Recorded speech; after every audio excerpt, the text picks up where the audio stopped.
This is the New Jersey Morning Show. I'm Cara DeFalco. I'm meteorologist Mike Favetta. And you know what? If you've ever dreamt of writing the great American novel, we've got a great guest with us today. Local author Hank Quense is here to help us put pen to paper. That's right. Hank is Hi. an author and lecturer, and his latest book, Creating Your First Novel, is now available. Hank, welcome to the show. Thank you. Thanks for having me. It's good to So be here. we're so happy to have you. Hank, how long have you been writing and what influenced you to get into that field? I've been writing since the last century. Uh, Over that time, I've had 40 short stories published. I've written a dozen novels, and I've written a number of nonfiction books on fiction writing, self-publishing, book marketing, and on and on. So I've been doing this for quite some time, and I've got quite a lot of experience. Well, I speaking of all that I dropped experience, I Hank, dropped. I'm sorry. no, go ahead. I'm sorry.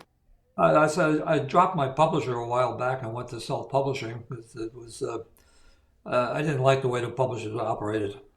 But okay, enough about me.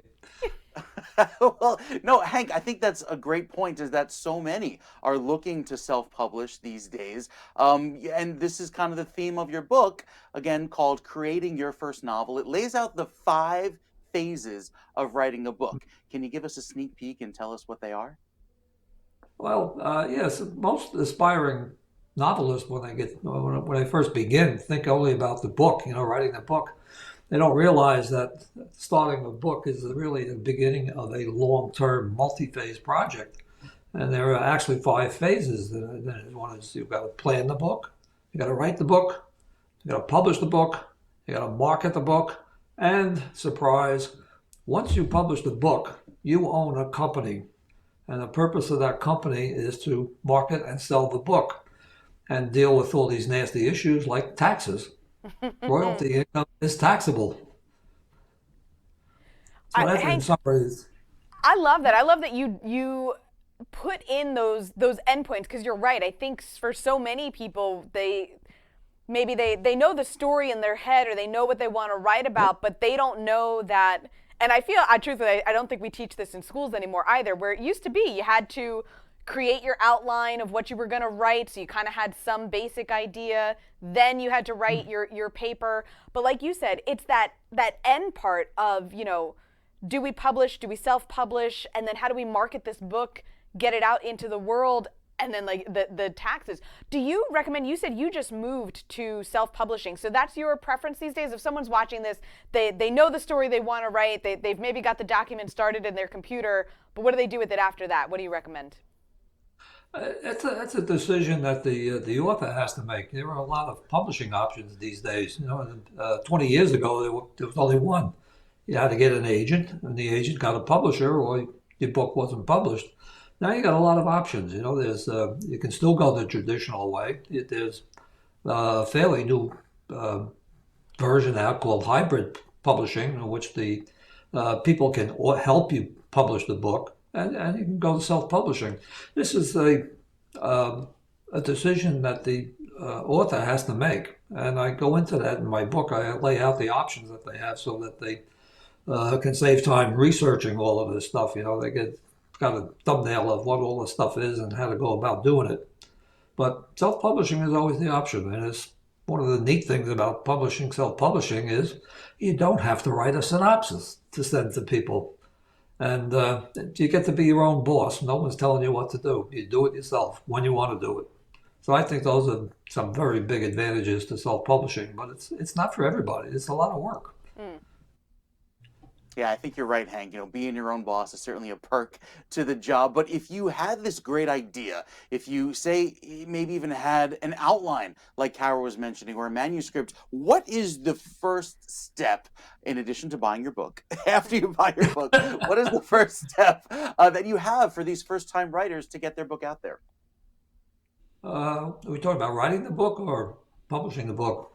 I would say, publishing a book, do you go find an agent that can help you self-publish, or would you go completely do it on your own?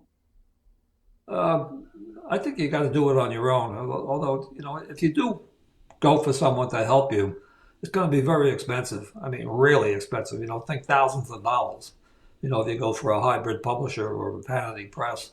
If you do it on your own, the more you can do by yourself, the less money you're going to spend on the deal. But self-publishing will cost money. You have to pay a cover artist, and you have to pay to get it professionally edited.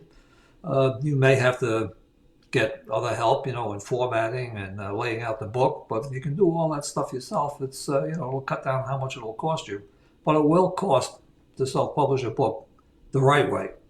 You do it the cheap way, your book is going to be a piece of junk and no one will buy it and no one will read it. You produce a quality book package, the same as a publisher would produce, will cost you money. Yeah. Hank, what about just sitting down and putting pen to paper? So we've talked about kind of the back end of it. What about the front end? Like when people have an idea and the ability to self-publish kind of opens the door for anybody to technically, like you said, create a book. How do you make that great story? How do you know that you have a great novel in your hands? Well, the way I start with a character. All my stories start with a character. I don't know why that is, but it just is.